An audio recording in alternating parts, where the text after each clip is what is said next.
ମୁଁ ଏକ ଭିଡ଼ିଓ ନେଇ ଆସିଛି ଭାଇ ଭଉଣୀମାନେ, ଆପଣଙ୍କର ନିହାତି ଭାବରେ ମନ ଦୁଃଖ ହେବ। କାହିଁକି ନା ଆମର ବହୁତ ମନ ଦୁଃଖ। କାହିଁକି ନା ଆପଣମାନେ ଦେଖିଥିବେ ମୁଁ ଯେତେବେଳେ ଭିଡ଼ିଓ କରେ ମୋର କିଆରୀ କେଡ଼େ ସୁନ୍ଦର ଭାବରେ ଦେଖାଯାଏ, କିନ୍ତୁ ଏବେ ମୋ କିଆରୀ କେଉଁ ଭଳିଆ ଦେଖାହେଉଛି ଆପଣମାନେ ଦେଖନ୍ତୁ।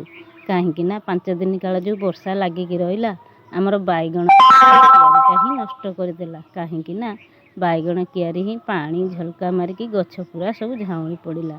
କାହିଁକି ନା ଗଛ ଝାଉଁଳିଲେ ହିଁ ଆଉ ଫଳ ଧରିବନି। ସେଥିପାଇଁ ଆମମାନଙ୍କର ବହୁତ ମନ ଦୁଃଖ, ଆପଣମାନେ ଜାଣିପାରୁଥିବେ। କିନ୍ତୁ ଭେଣ୍ଡି କିଆରୀ କିଛି ବି ହେବନି। କାହିଁକି ନା ପାଣି ରହିଲେ ବି ଭେଣ୍ଡିଟା ବହୁତ ଷ୍ଟ୍ରଙ୍ଗ ଥାଏ। ସେଥିପାଇଁ ଭେଣ୍ଡି କିଆରୀ କିଛି ହେଇନି। କିନ୍ତୁ ଏଇ ବାଇଗଣ ଗଛ ଗୁଡ଼ା ସବୁ ହିଁ ଝାଉଁଳି ପଡ଼ିଛି।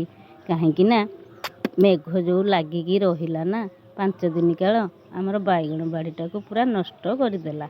ସେଥିପାଇଁ ଆମ ବାପାଙ୍କର ଆଉ ମୋର ବହୁତ ମନ ଦୁଃଖ। ଆପଣମାନେ ଦେଖିପାରୁଥିବେ କେଉଁ ଭଳିଆ ଭାବରେ ଗଛ ଗୁଡ଼ା ସବୁ ଝାଉଁଳି ପଡ଼ିଛି। କେତେ ବସ୍ତେ ବସ୍ତେ ବାଇଗଣ ତୋଳୁଥିଲୁ, କିନ୍ତୁ ଆଜି ଝୁଲେ ବାଇଗଣ ବି ବାହାରିଲାନି। କାହିଁକି ନା ଗଛ ସବୁ ଝାଉଁଳି ଯାଇଛି, ମରି ବି ଯାଇଛି। ସେଥିପାଇଁ ଆମମାନଙ୍କର ବହୁତ ମନ ଦୁଃଖ। ଆପଣମାନେ ଦେଖିପାରୁଥିବେ ବାଇଗଣ ଗଛରେ ବାଇଗଣ ହେଇଛି, କିନ୍ତୁ ସବୁ ଗଛ ଗୁଡ଼ା ଝାଉଁଳି ପଡ଼ିଛି। ସବୁ କିଆରୀ ଗୋଟେ ବି ବାଇଗଣ ଭଲ ନାହିଁ। ଆପଣମାନେ ଦେଖନ୍ତୁ ବସ୍ତା ବସ୍ତା ବାଇଗଣ ଜାଗାରେ ଆମେ କେମିତି ଝୁଲେ ବାଇଗଣ ତୋଳିଛୁ। ସେଥିପାଇଁ ଆମର ବହୁତ ମନ ଦୁଃଖ, ଆପଣମାନେ ଦେଖିପାରୁଥିବେ।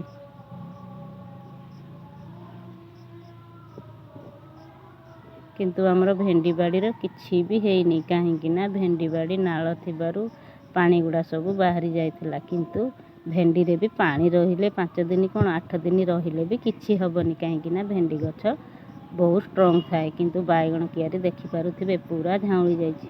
ଭେଣ୍ଡି କିଆରୀ ଫୁଲ ପୁରା ତେଜେନ୍ ଫୁଟିଛି। ଆପଣମାନେ ଜାଣିପାରୁଥିବେ ବାଇଗଣ ବାଡ଼ିଟା ଆମର ପୁରୀ ଭାବରେ ନଷ୍ଟ ହେଇଯାଇଛି।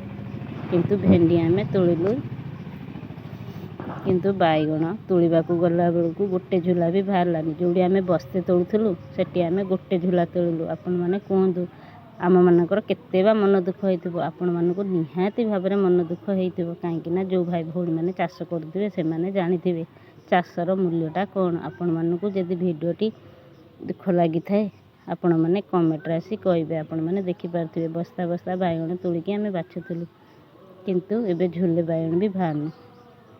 ଆମର ବହୁତ ଭାବରେ ମନ ଦୁଃଖ ହେଇଛି।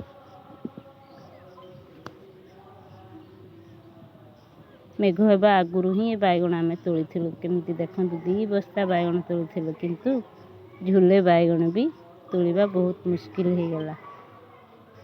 କାହିଁକି ନା ଗଛ ଗୁଡ଼ା ତ ମରିଯାଇଛି ନା, ଝୁଲେ ବାଇଗଣ ବା କେମିତି ବାହାରିବ। ଆପଣମାନେ କୁହନ୍ତୁ ମନ ଦୁଃଖ ହେବ କି ନାହିଁ।